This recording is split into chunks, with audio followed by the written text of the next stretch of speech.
तो no takers for rupee payment for oil imports. So यहाँ हम जब बात करते हैं इंटरनेशनलाइजेशन ऑफ रुपी और de dollarisation, so this is the major hurdle that we are facing. Russia के कॉन्टेक्स्ट में हमने ट्रेड किया रुपीज कॉन्टेक्स्ट में, बट वहां पे भी आगे जाके प्रॉब्लम यही आई कि रशिया के पास इतना सारा रुपी का स्टॉक हो गया कि नाउ दे डोंट नो कि उस रुपी के साथ वो कौन सी कंट्री में ट्रेड करे, उसका यूज क्या है।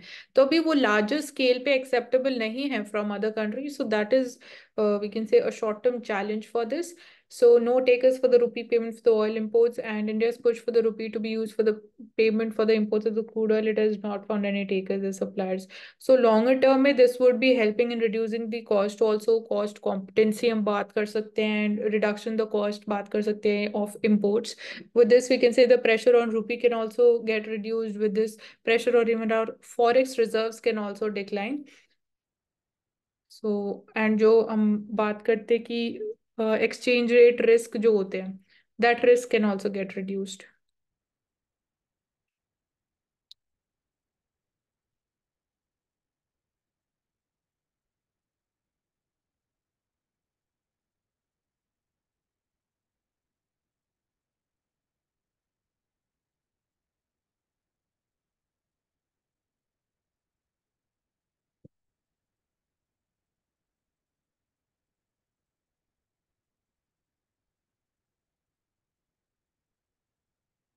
So we talk about the views of the Monetary Policy Committee members.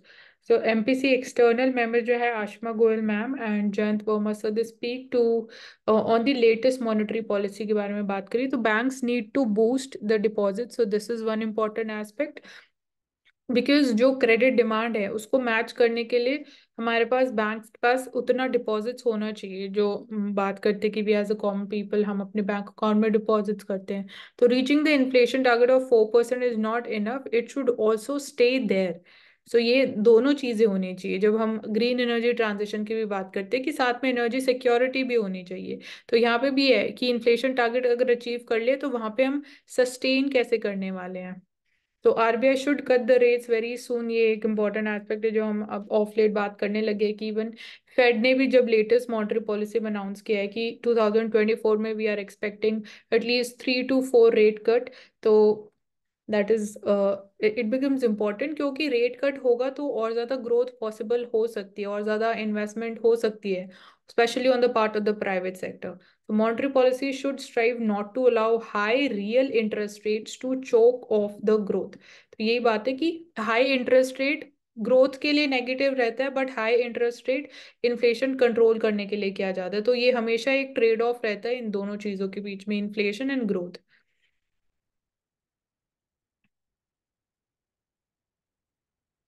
So we've talked about this कि सेंट्रल डेवल्यूशन ऑफ फंड्स में केरला अक्यूज कर रहा है सेंटर को कि इफ जो फंड नहीं दिए गए तो the Kerala would move towards financial crisis, so crimping it fiscally.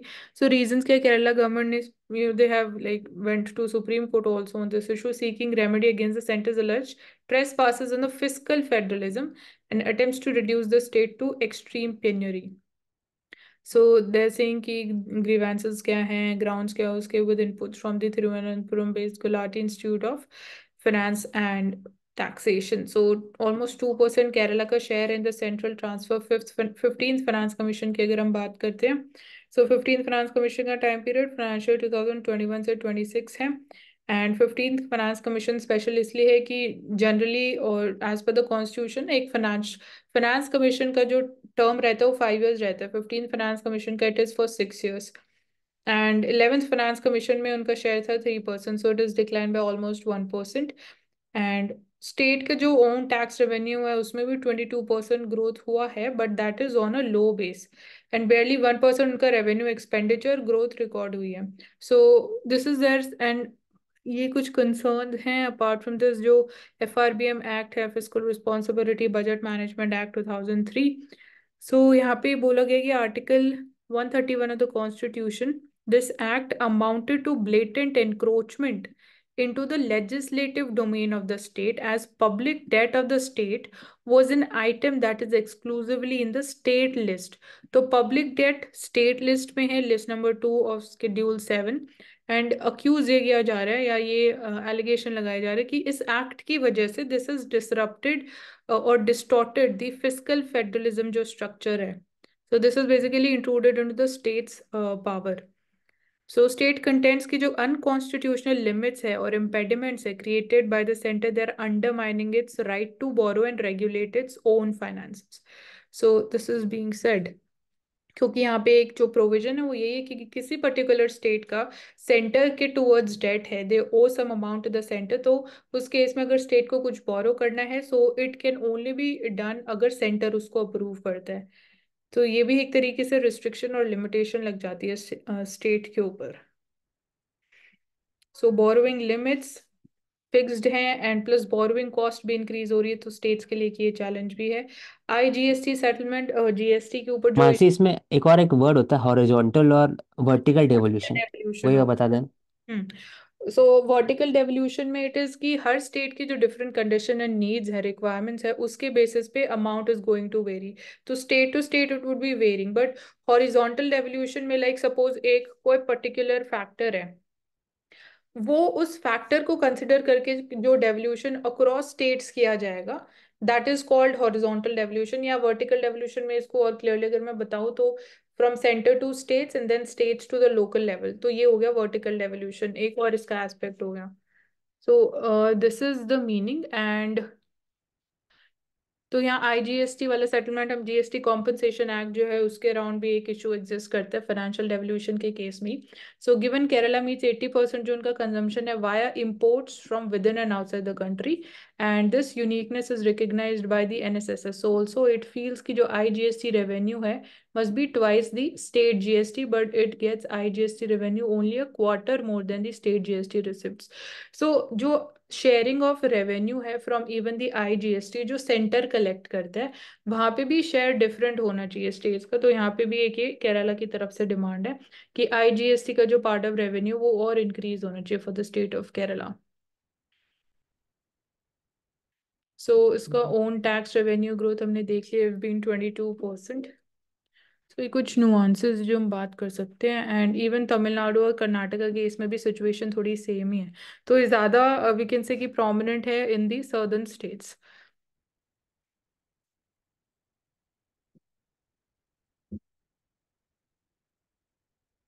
So multi cap funds क्या होता है, प्रवेश?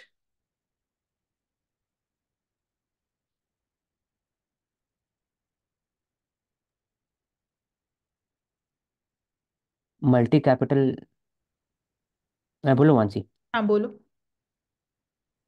मल्टी कैपिटल फंड होता है कि हर एक डिफरेंट डिफरेंट सेक्टर के अंदर में आप इन्वेस्ट करते हो, जैसे छोटे कैपिटल में, बड़े कैपिटल में, ताकि आपका डाइवर्सिफिकेशन ऑफ पोर्टफोलियो हो जाए, है ना? हाँ हम्म। मतलब ये मल्टी कैप, मल्टी मतलब ये डिफरेंट इन कैपिटल मतलब मार्केट कैपिटलाइजेशन के बेसिस पे जो कंपनीज की कैटेगरीज क्रिएट हो जाती है कि आपकी स्मॉल मार्केट कैप है या अब मिड कैप में हो या लार्ज कैप, तो तीन कैटेगरीज होती है. तो मल्टी कैप में इन तीनों कैटेगरीज से कंपनीज होगी, तो वो आपको इन हेल्प करते हैं in diversifying your loss and risk. So इसीलिए ये नहीं कि आप सिर्फ स्मॉल कैप में अपना सारा पैसा लगा दिया, तो उसमें रिस्क ज्यादा है.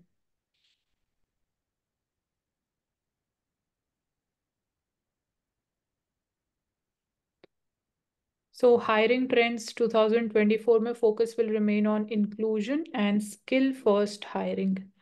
So skills हैं, specialized skills gets valued over a degree. तो डिग्री से ऊपर भी कुछ स्किल्स एग्जिस्ट करती है which are in demand in the market. I will talk about the combination the soft skills.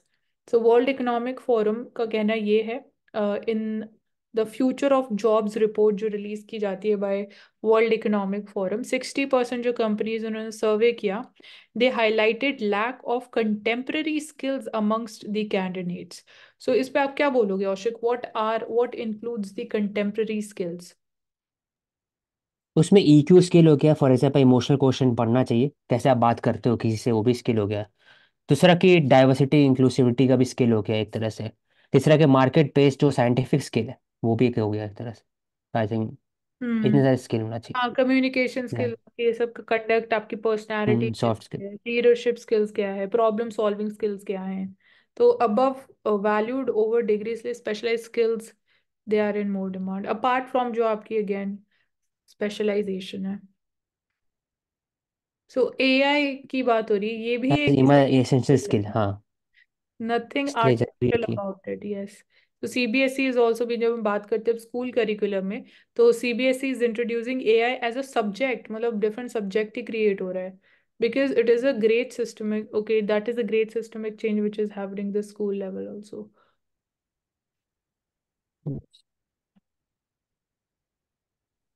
So size of global chatbot industry is SAR $5.6 billion. So 2028 तक it would be $16.7 billion.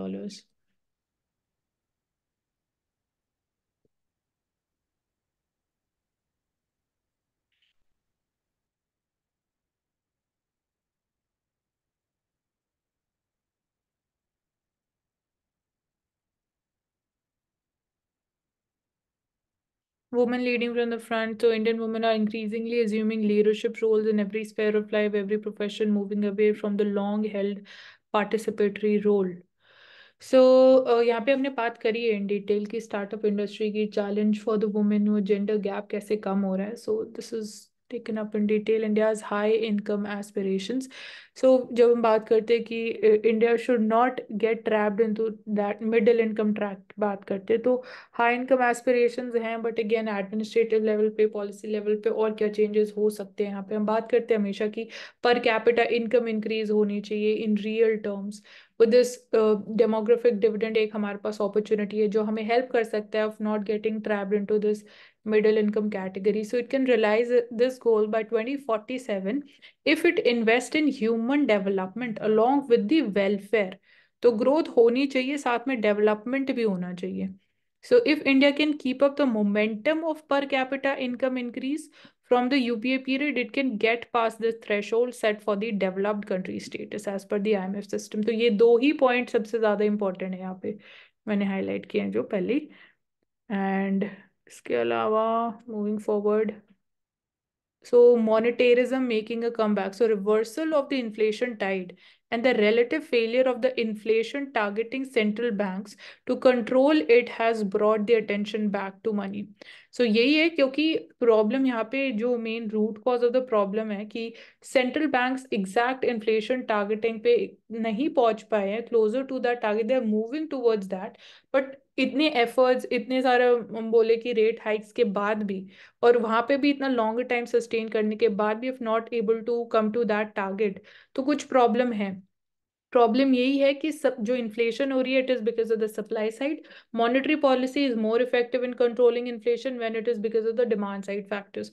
तो एक challenge यही है, तो it now brings back the attention towards money. तो मॉनेटेरिज्म यही है कि मनी सप्लाई की यहाँ बात हो रही है, डिफरेंट कैटेगरीज ऑफ मनी हमें पता होना चाहिए, M1 M2 M3 categories.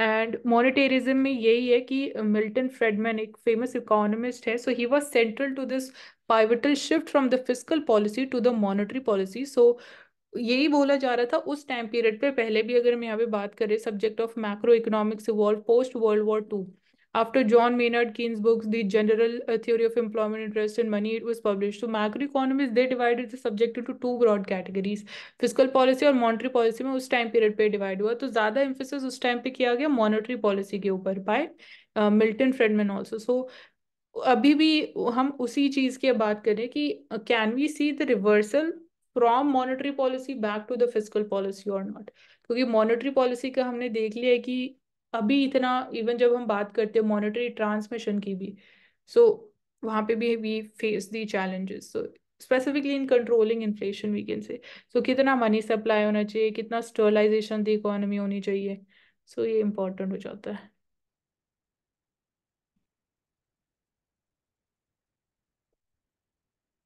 Okay, I think now we can take up the Hindi newspaper.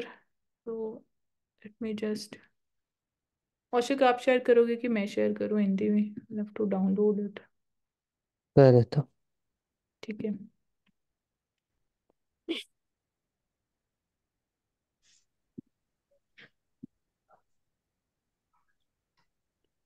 Now coming to the Hindi newspaper, Divya. Yes, Oshik. रुपए में भुगतान लेने को राजी नहीं हो रहे तेल निर्यात देश। दे- तो वो ये कि जो तेल के लिए रशिया के साथ भी हुआ था और ईरान के साथ भी देखा था कि उनकी करेंसी की जगह रुपए में पे किया जाएगा, तेल से जो इंपोर्ट किया जाएगा उसके लिए। लेकिन जो आयात मतलब इंपोर्ट होता है और निर्यात मतलब एक्सपोर्ट होता है ना। हाँ, हाँ, आयात इम्पोर्ट होता है, यस। तो ठीक है। उसके रिगार्डिंग है कि भारत जो मुद्रा अंतरराष्ट्रीयकरण, इंटरनेशनलाइजेशन ऑफ रूपी कर रहा है, उसको लेकर यहाँ प्रॉब्लम्स हो सकती हैं, क्योंकि उसका जो आयात और निर्यात में जो चीजें होनी चाहिए वो नहीं हो रही है। यहाँ जैसे हमने कल डिस्कस किया था कि इंडियन शिप के ऊपर ड्रोन्स के थ्रू हमला किया गया है, तो वो था कि हुथी, यमन में जो हुथी रेबल्स है हम्म। उनके थ्रू किया गया है। अगर यहाँ पे जैसे देखते हैं रेड सी के थ्रू मेडिटेरियन सी को कनेक्ट करती है स्वेज नहर, जिसके थ्रू सबसे ज्यादा इंपोर्ट एक्सपोर्ट होता है एशिया और यूरोप के बीच में। तो अगर उसको बंद करके उनको क्या प्रॉफिट होगा, फिर वो किस पर्पस की वजह से उस ट्रेड रूट को रोक रहे हैं? अगर इस ट्रेड को ऐसे रोक रहे हैं क्योंकि जो लार्जर ह्यूमैनिटेरियन क्राइसिस है यमन में, वो लोग को हम्म, अभी तक समझ में नहीं आया है। तो क्या होता है, इंटरनेशनलाइजेशन ऑफ द क्राइसिस होता है कि अभी तो लोग बात करना स्टार्ट किए ना हूती के बारे में, हमेशा खाली Hamas Hamas Hamas Hamas Hezbollah Hamas. अब हूती के बारे में बात होगा, वर्ल्ड वाइड अखबार में छपेगा, तुम बात कर रहे हो मैं बात कर रहा हूँ। तो उससे एक हाँ। ब्रांड वैल्यू बढ़ता है हर एक का, हर एक आउटफिट का।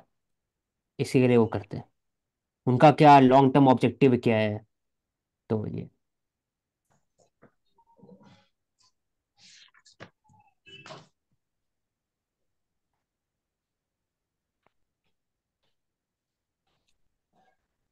ये लो।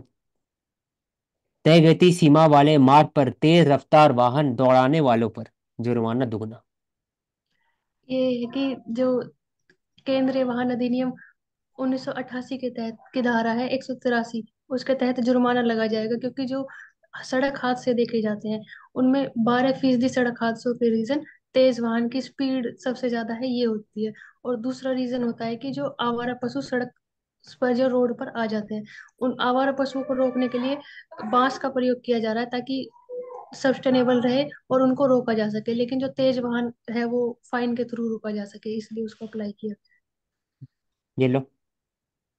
जो अस्थायी सुरक्षा के लिए आवश्यक स्वतंत्रता खो देते हैं, वह ना तो स्वतंत्र होने लायक है और ना सुरक्षित होने के लायक। Benjamin Franklin is related to the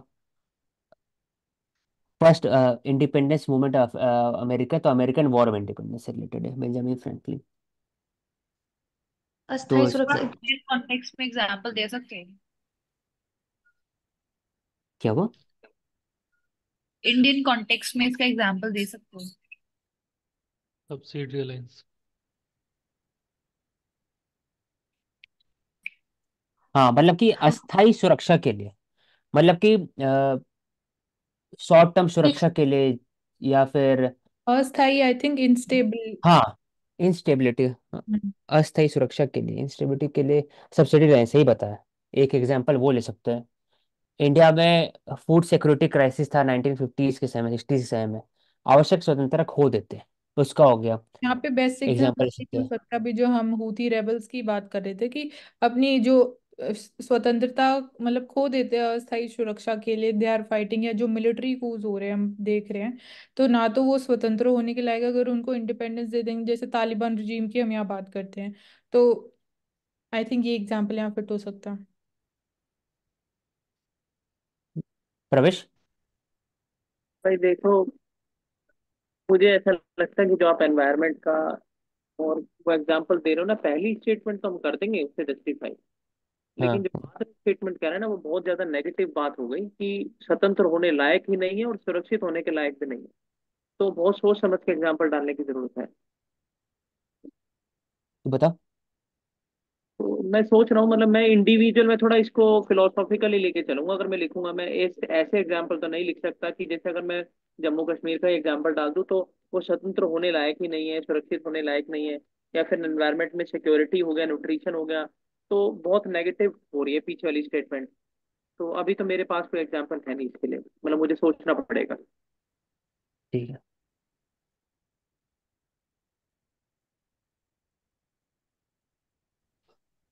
5 साल में 140 निजी विश्वविद्यालय, प्राइवेट यूनिवर्सिटी खोले गए। सबसे ज्यादा गुजरात में खोला गया। हाँ, तो अच्छी तो बात ऐसा है। क्यों है कि, हाँ बोलो। मैं बोल रहा हूँ अच्छी बात है, इसमें तो हाँ, बुरी बात नहीं। एक बुरी बात इसमें ये कि जो रीजनल इनइक्वालिटी है वो इससे प्रमोट होगी, क्योंकि अगर एक स्टेट में ज्यादा खोले गए हैं तो इनइक्वालिटी। इसमें दोनों का काम है, ये तो सेंटर का काम है, स्टेट का खुद का भी है। कि स्टेट अगर उनका पॉलिसीज हमेशा दूसरा खाली बाकी सब में ज्यादा ध्यान रखता है रादर देन कि यूनिवर्सिटी खोलने में या फिर एक सस्टेन्ड इन्वेस्टमेंट के लिए, तो जो ऑलरेडी बिजनेस फ्रेंडली स्टेट है, ऑलरेडी जहाँ पर स्टैब्लिश्ड, वहां पर लोग जाएंगे। जैसे गुजरात है, कर्नाटका है, नहीं, महाराष्ट्र है, मुझे तमिलनाडु है। मुझे से इसमें कुछ भी नेगेटिव और इन ना मुझे वो रीजनल इनक्वालिटी का कंसर्न दिख रहा है यहाँ पर, क्योंकि प्राइवेट की बात हो रही है, पब्लिक की बात नहीं हो रही। कि मतलब जैसे जेएनयू है तो दिल्ली में ही है, तो वो तो आप बोल सकते हो कि अलग अलग जेएनयू हाँ बना दो। हाँ हाँ हाँ, प्राइवेट में आप नहीं सही बोल बात है। सकते रीजनल इनक्वालिटी हो हम्म रही है। और दूसरा, जब आप प्राइवेट बना रहे हो तो आप ये देखो कि प्राइवेट यूनिवर्सिटी इतनी इस वजह से ही खुल पा रही है क्योंकि जो गवर्नमेंट यूनिवर्सिटी का इंटेक है वो बहुत कम है। वहां पर जो फैसिलिटीज है वो बहुत कम है। उसके बाद जो एम्प्लॉयमेंट और जो आपकी प्लेसमेंट होती है वो बहुत कम है। तो प्राइवेट आदमी जब यूनिवर्सिटी खोल रहा है तो वो इंडस्ट्रियल इससे कोलैबोरेशन करके उनको जॉब की भी गारंटी दे रहा है। तो इसी वजह से वो ज्यादा खुल रही है, इसमें कोई बुराई वाली बात तो है ही नहीं। ठीक है। प्रधानमंत्री का लक्ष्य देश को आत्मनिर्भर बनाना। आत्मनिर्भर, पीएम स्वनिधि योजना भी है। रेहड़ी पटरी वालों को आसान ऋण दिलाने में लोन दिला मदद करेगी करती है। प्रधानमंत्री स्ट्रीट वेंडर आत्मनिर्भर निधि, स्वनिधि। ये पीएम स्वनिधि में उसे कितनी राशि दी जाती है इनको, रेडी बैटरी वालों को, मतलब आई जो थिंक स्टेट दस बैंक। हजार के आसपास है। 10,000 सरकार 20,000 देती उसी का। और फिर वो मैं नॉन आपसे कोलेटरल रहता है, कोलेटरल नहीं रहता उसमें। हाँ ठीक है कोलैटरल, क्वेश्चन। और अगर वो उसको टाइमली रीपे कर देते तो आगे अगर उनको और अमाउंट चाहिए तो वो it can be more than 10,000 also. बोलो प्रवेश। मैं बोल रहा हूँ ये जो रेहड़ी पटरी की बात हो रही है, जो रेहड़ी पटरी वाले हैं, उनको स्वानिधि के तहत क्रेडिट लोन की फैसिलिटी दी जाती है। तो आप मतलब एज अ बेसिक मतलब लोकल लेवल पे जो गवर्नेंस जो एडमिनिस्ट्रेटर बैठा है वो रेहड़ी पटरी वालों को क्रेडिट के अलावा क्या क्या उनसे दिक्कत आती है और उनको कैसे मैनेज करता है। मतलब रेहड़ी पटरी इतनी हो हाँ जाती है। हाँ, हाँ, समझ मैं गए। बताता हूँ। 2-3 एरिया जो इशू आता है कि एक एलोकेटेड स्थान नहीं है रेहड़ी पटरी वाले के लिए, उन लोग के लिए। कि स्थान नहीं होने के कारण तो दो दो चीज होता है। एक तो खुद का उनका एक बिजनेस अपॉर्चुनिटी डिक्रीज होता है, और दूसरा कि अनसस्टेनेबल वे में आप सामान बेच रहे हो कहीं पर भी, तो पॉल्यूशन क्रिएट होता है। और दूसरा कि अब लोकल हफ्ता वसूली और जो अदर जो ऑर्गेनाइज क्राइम है, पेटी क्राइम, ये से बढ़ने का चांसेस बढ़ जाता है। और ह्यूमन राइट्स वायलेशन भी है कि आप लगातार आप लोग आते हैं बोलते हुए पैसा दो यहाँ खड़ा होने के लिए। तो एक भी इशू है। बताओ आप प्रवेश। हाँ, तो इसमें इसमें यही चीजें हैं कि जो रेहड़ी पटरी वाले हैं, आप उनको जगह ना देकर आप उनको क्रेडिट तो दे रहे हैं, लेकिन जब उनको जगह हाँ नहीं तो मिलती है, तो इससे एमसीडी हो गया, जो पुलिस डिपार्टमेंट हो गया, उनकी छवि खराब होती है क्योंकि वो जहाँ वो मजबूरी में इनसे पैसा लेते हैं और उससे पूरे सिस्टम के ऊपर पूरे सिस्टम की छवि खराब होती है। और जैसा कि आपने बता दिया बहुत अच्छे से कि क्या क्या दिक्कतें हैं, जैसे कि ट्रैफिक कंजेशन एक सबसे बड़ी दिक्कत है। दिल्ली जैसे शहर में हाँ, जहाँ पर रेहड़ी पटरी सबसे सब ज्यादा है, जगह है, तो दिल्ली मेजर से। ट्रैफिक कंजेशन की है, एक्सीडेंट हो जाते हैं। और फिर ई रिक्शा भी एक प्रोमिनेंट एग्जाम्पल आज के टाइम पे मेट्रोपॉलिटन एरियाज में जो इसी से जुड़ा हुआ है। ठीक, ये बोलो। कर्मयोगी मंच पे आज से मिलेंगे 3 प्रकार की सेवाएं। तो ये एक कार्यक्रम शुरू किया गया है जिसके थ्रू ई लर्निंग को बढ़ाया दिया जाएगा, और जो प्रबंध सिविल सेवक है उनकी क्षमताओं को बढ़ाने के लिए ऑनलाइन लर्निंग स्टार्ट की जाएगी, जिसमें variable and immersive Karmayogi advance sports नामक कार्यक्रम शुरू किया गया है। इसके लिए कार्यात्मक, व्यवहारिक और तकनीकी, इन तीनों तरह की जो स्किल्स है वो उनको सिखाई जाएगी। उसके लिए कर्मयोगी स्टार्ट किया ठीक है जाएगा एक मंच। प्रवेश, इसमें ये हाँ, बताओ कि अमेरिकन सांसदों में ने मंदिर में तोड़फोड़ की निंदा की। तो ऐसा क्यों देखा जाता है कि पिछले 1 साल के अंदर में, 2 साल या 3 साल के अंदर में मंदिर में तोड़फोड़ और पोस्टर कार्ड वैंडलिज्म, तो पेंट, दिस इज हाँ, तो तो ऐसा क्यों? This is the culmination or the consequence of the rising radicalization against the Hindu community across the world.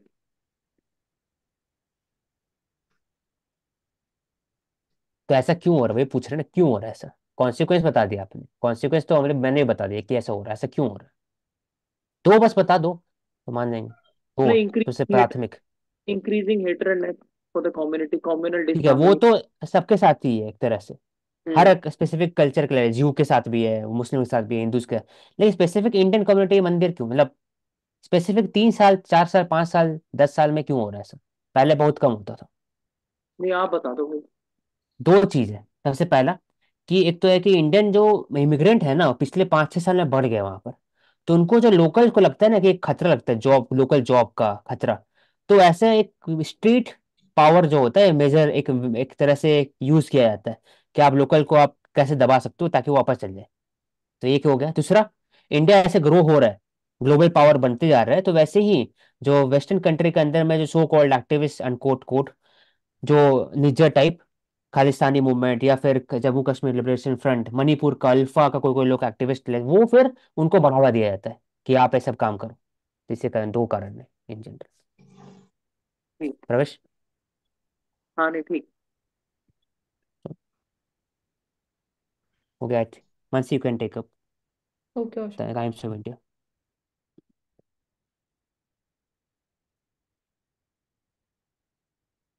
So Solicitor General's advice to the government is it would be exempted from the RTI Act. This has been made clear by the Delhi High Court. So disclosures as per Section 8 of the RTI Act will be specific.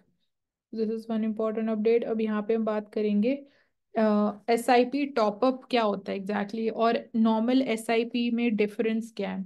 So SIP stands for systematic investment plan, मतलब आपको time period और एक fixed amount decide करना पड़ेगा before you start your SIP। अगर आप mutual fund में invest करना चाहते हो तो मंथली बेसिस पे अगर आप टाइम डिसाइड करते हो तो हर मंथ उतना पैसा फर्स्ट ऑफ द मंथ या जो भी डेट आप डिसाइड करते हो उसको वो डिडक्ट होके आपके म्यूचुअल फंड में पैसा ट्रांसफर हो जाएगा and it would get investing. तो ये एक कंपाउंडिंग का इफेक्ट है जिसके थ्रू आपको बेनिफिट मिल सकता है over a longer time period, जो रिटर्न्स बहुत मैसिव हो सकते हैं। सो यहाँ पे बात ये हो रही है कि अगर आपने जो स्टार्टिंग में अमाउंट डिसाइड कर लिया बाद में आप उसको जाके चेंज नहीं कर सकते हो, तो इसके लिए एक ये न्यू टूल इंट्रोड्यूस किया है SIP टॉपअप, कि या तो आप क्वार्टरली बेसिस पे या ड्यूरिंग मिड ईयर और at the end of the year एक टाइम पे आप जितना आप परसेंटेज चाहोगे उतना of your percentage amount increase हो जाएगा इन योर SIP। तो ये एक इसका यहाँ पे बेनिफिट है और डिफरेंस है between the normal SIP and the SIP top up. So work कैसे करते हो मैंने बता दिया है। Why do investors need to top up the SIPs? अगर उनकी इनकम इंक्रीज हो रही है तो they can increase their goal and target also and this can be obviously beneficial in the context of financial planning also and investment and channelization of the savings. So automatically it also accounts for inflation, तो ये सबसे बड़ा benefit है इसका। So top up facility से आपको ये benefit भी मिल सकता है। तो जब हम बात करते हैं अगर आपकी इनकम भी इंक्रीज हो रही है तो यू नीड टू चेक कि वो रियल सेंस में इंक्रीज हुई है कि नॉमिनल सेंस में, कंसिडरिंग कि इन्फ्लेशन का इम्पैक्ट आप कंसिडर कर रहे हो। तो इन सिमिलरली इसी लाइंस पे we also have the inflation indexed bonds, जिसका मतलब यही होता है कि इन्फ्लेशन अगर इंक्रीज हो रही है तो इन दैट प्रोपोर्शन क्या आपकी इनकम इंक्रीज हुई तो रिटर्न्स में भी इन्फ्लेशन इंक्रीज होने के बाद मतलब रियल रिटर्न्स आपको इंक्रीज उसमें मिलेगी। कि इन्फ्लेशन इंक्रीज हो रही है और सपोज रिटर्न्स आपके अकॉर्डिंगली उस प्रोपोर्शन में इंक्रीज नहीं हुए तो कोई फायदा नहीं हुआ इन्वेस्ट करने का भी। सो डिसएडवांटेजेस की बात करें तो जब इन टाइम्स ऑफ हाई इन्फ्लेशन थोड़ा सा चैलेंजिंग हो सकता है in time in terms of coping up with the returns या इंक्रीजिंग द अमाउंट। तो एक ये प्रॉब्लम है और हाई इन्फ्लेशन में चांसेस ऑफ अनएम्प्लॉयमेंट और ज़्यादा इंक्रीज हो सकती है। जो आपकी करंट जॉब है इट माइट बी पॉसिबल कि you might and up losing that up. तो आपकी फिर फ्यूचर जो आपको अगर आपने SIP कर रखा है तो आप कैसे you will be able to get that amount जो आपको इन्वेस्ट करना है। So growth's new normal 7.5%। इस कॉन्टेक्स्ट में हम अगेन रेजिलेंस की बात कर रहे हैं तो कुछ important indicators and the performance. India का current account deficit it has been somewhere around 2.1% of the GDP since 2014 and we can say this year it is been less than 1% of the GDP। External debt to GDP की बात करें तो it is now less than 18% of the GDP। CPI inflation, ये सारे macro economic indicators हैं। CPI inflation, it has averaged around 5% annually between 2014 and 2023. Inflation target is 4%. and it has not exceeded 7.6% in any month. So financial sector में हम हमेशा एक term use करते थे, twin balance sheet crisis. So it has been cleaned up and it has strengthen. अब हम बात करते हैं ट्विन बैलेंस शीट एडवांटेज की.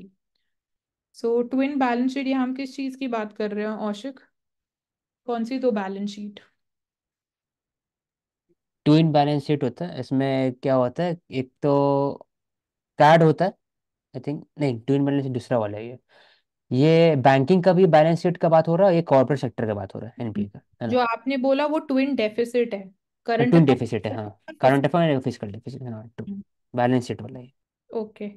तो मिसाइल डिस्ट्रॉयर इम्फाल, ये सर से भी डिस्कस हो रही थी कुछ टाइम पहले, सो याद दिस क्वेश्चन. तो Imphal, it is on the capital city, one the north eastern से. तो इम्फाल कौन सी स्टेट का कैपिटल है?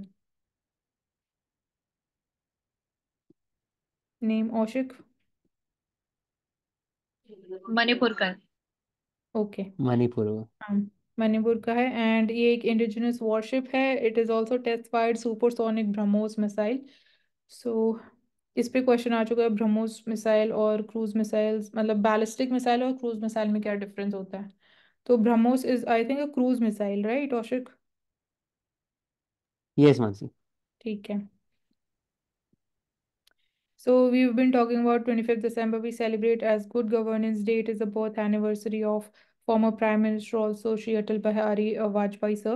So it is at the same time birth anniversary of Mahatma Mahamana Pandit Madan Mohan Malviya sir. So Aushik, आप इनके कॉन्ट्रीब्यूशंस की बात कर सकते हो, can share.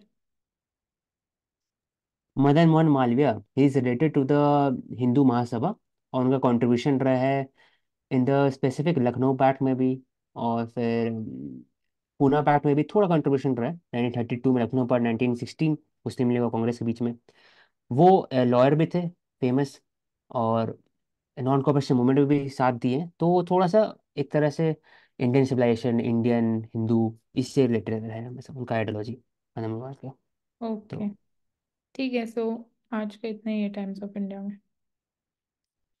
So we can start with the conclusion. ये in the IR perspective, we discuss about the important thing, Colombo Security Alliance, and important hydrographer and oceanographer. तो उसमें important key इंटर हो गया, and what were discussed in it कि security perspective सागर, anti piracy, etc.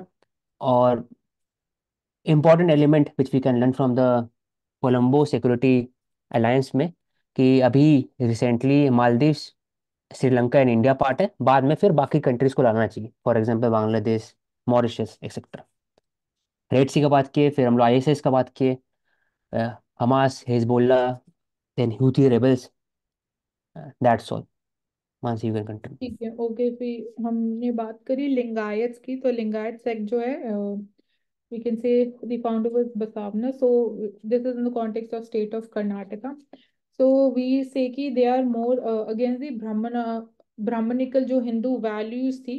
So main ideology उनकी यही है, and they do not like oppose idol worship, but वो से they say कि idol worship सिर्फ rituals के लिए नहीं होनी चाहिए, and they do the Shiva worship. And difference की बात करी थी, how they are different from the Bhakti saints, Alvars or Nainars. So Bhakti saints में we have certain influence and elements of even the northern states, the northern India's elements. तो ये basic difference, minor difference है.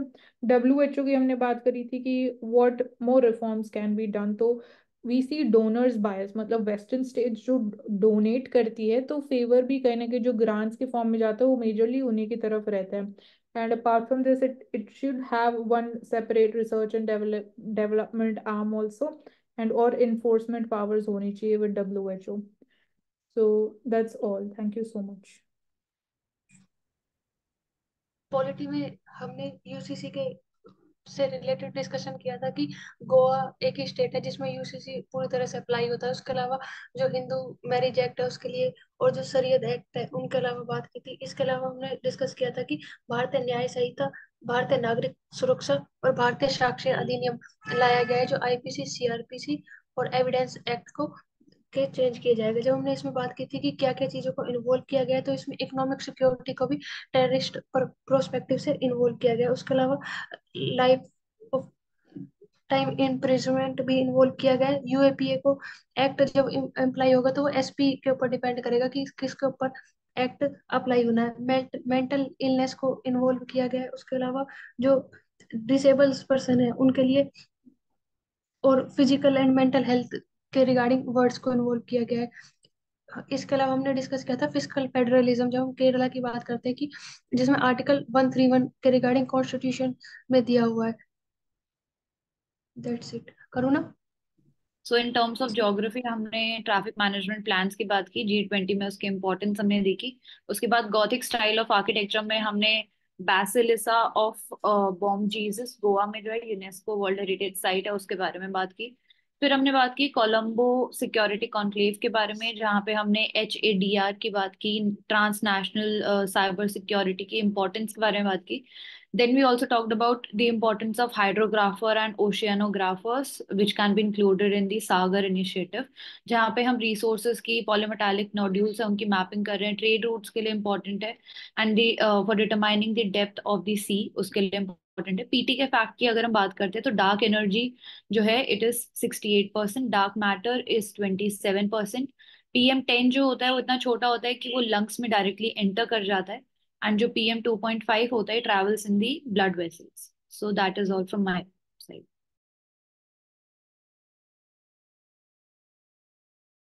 Okay, thank you so much for joining us on Ansarkari. You can subscribe to our channel for regular and detailed analysis videos. So thank you so much.